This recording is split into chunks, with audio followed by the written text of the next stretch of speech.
What's up, people? This is Bahr with BahrCreative, and this week we're going to take a look at Reverb.com's TR-808 and TR-909 sample packs. Here is a review coming at you. That was maybe a little bit excessive, but here we go.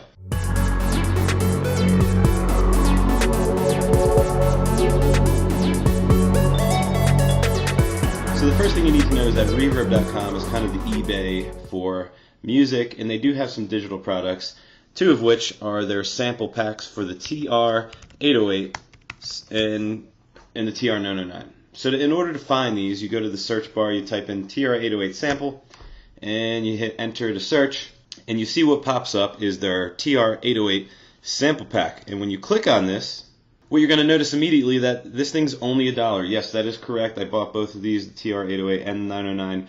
They're both only $1. But the problem is when you want to hear what these actually are, see what samples are in it, they don't really give you that information. So that's why I'm doing this review. You can see it's very limited description. The compatibility is there.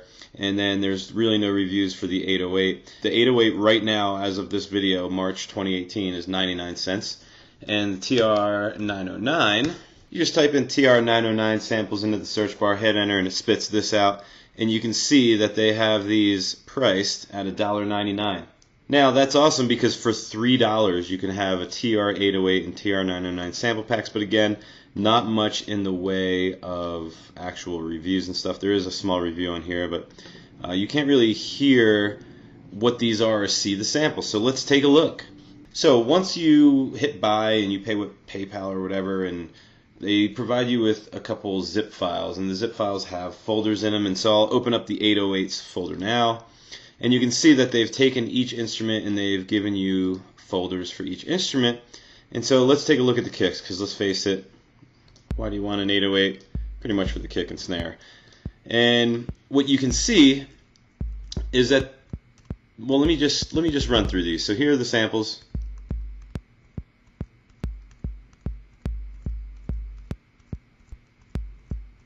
Okay. So what they've done is on the TR-808 there are these dials for decay and tone, and what they've done is they've just given you different flavors of each. So for instance, the first sample is full decay, full tone. Okay, so that should have a long kind of tail on it, and I'm not sure what the tone knob does. I don't know if that's giving you that click. It sounds like it's giving us click, because check it out, full tone, we get that click at the beginning of the bass kick, and then on the minimum tone, it's more round.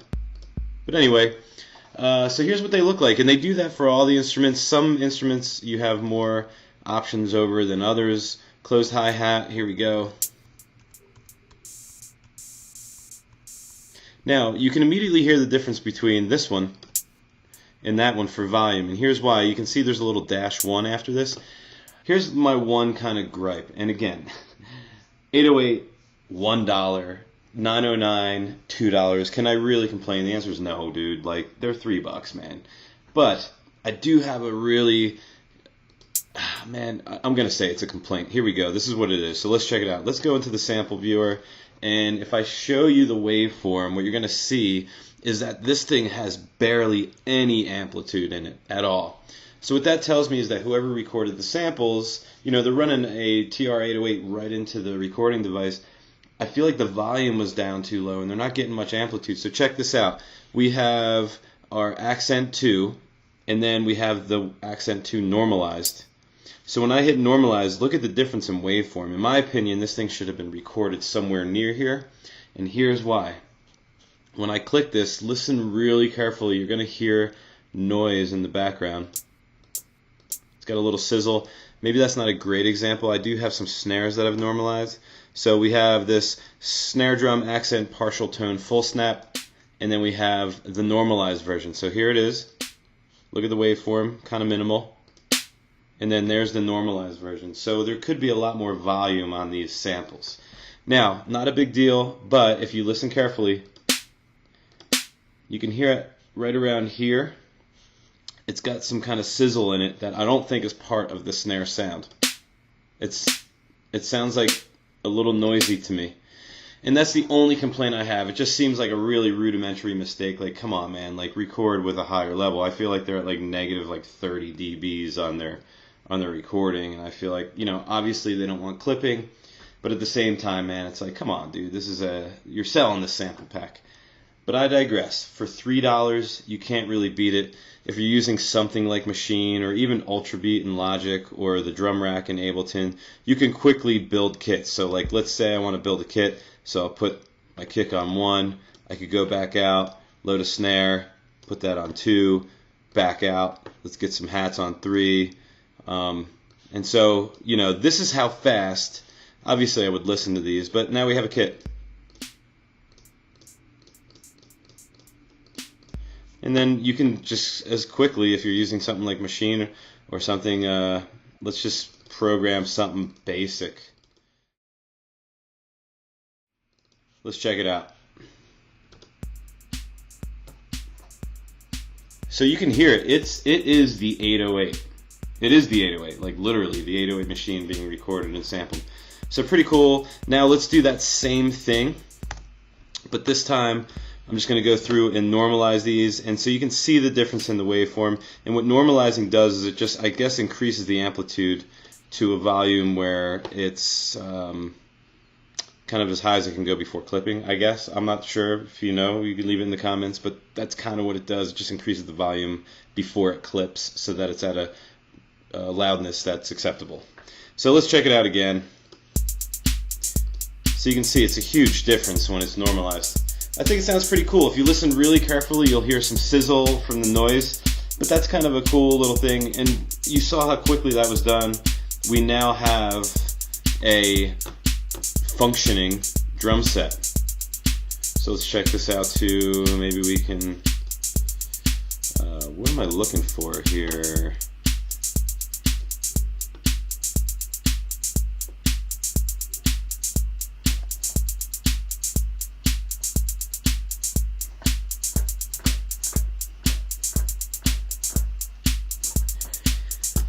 Alright, so that's the 808. Let's check out the 909.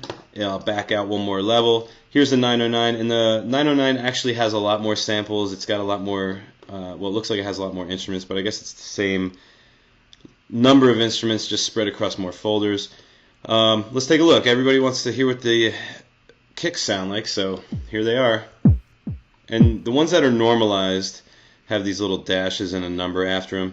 So I apologize if I'm blowing your ears out, but here we go.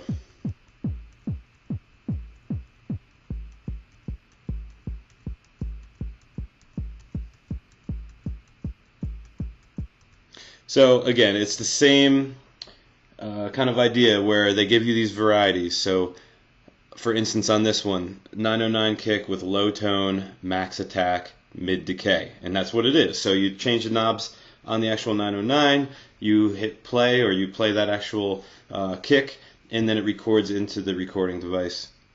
And there's your sample. It is the 909 kit. So let's just build a quick kit here, just like I did for the 808.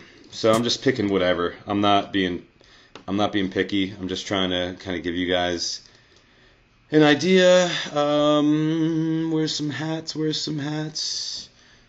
So we'll do this, and then we'll do an open hat here, and again, we're just going to do something super basic, just so you can kind of hear this stuff playing together.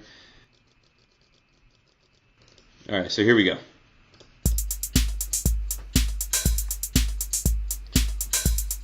And it sounds like most of these maybe are normalized. Let's check.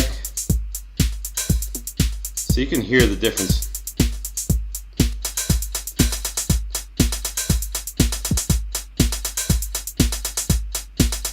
Okay. Now, obviously none of those are EQ'd, and I'd probably go through and adjust levels on them, so we could take a look at that. Let's just see what they look like. Actually, the levels look good. It's just coming through too hot. There we go.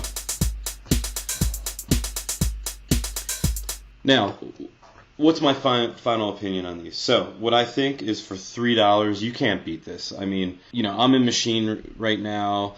Obviously, when you have your DAWs and everything, they come with plenty of samples plenty of drums that you can already use. But if you need to build a quick 808 kit or a 909 kit and you want to build it and get customized sounds and just kind of build out a kit quickly, this is a fast way to do it. And it is the sounds. It's the original 808. It's the original 909 sounds. So my thoughts are, for $3, I would say yeah. It's a no-brainer. My critical opinion is I feel like whoever recorded the samples could have done so at a higher volume so that when you normalize you don't get the noise. But that could kind of add to a cool effect too. Kind of gives you that lo-fi sound. And I think all in all, for $3, it's a steal, man. I mean, I don't know if you have a need for these, but if you want to have an 808 quickly available to kind of just drag in and build kits out, and then you can mix and match too. I think it's a great deal for $3. So that is my review. I didn't see too much on the internet for reviews on these sample packs, and so I figured I would make one of my own. Hopefully this is helpful to you guys. This is Bahr with BahrCreative, and that was my review of the Reverb.com's TR-808 and TR-909 sample packs. By the way, in case you're wondering, I have absolutely no affiliation with Reverb.com. I do think they have a great service. Also, if you're looking to buy instruments, Reverb.com is kind of the eBay of musical instruments, and you can find some really great stuff on there, typically being sold by musicians and bought by musicians. So it kind of is a more focused group. But anyway, Reverb.com, TR-808, TR-909 sample packs. Right now in March 2018, they're offering both for $3. I think it's a steal. And if it's a yes/no that you're asking me, should I get it, should I not? I say if you got $3 laying around, yeah, check them out. All right, dudes. Till next time, this is Bahr, BahrCreative. Thanks for watching. Please like, share, subscribe. You know the deal. I'm just going to let you go. Wasting everybody's time at this point. I'm just blabbing. See ya.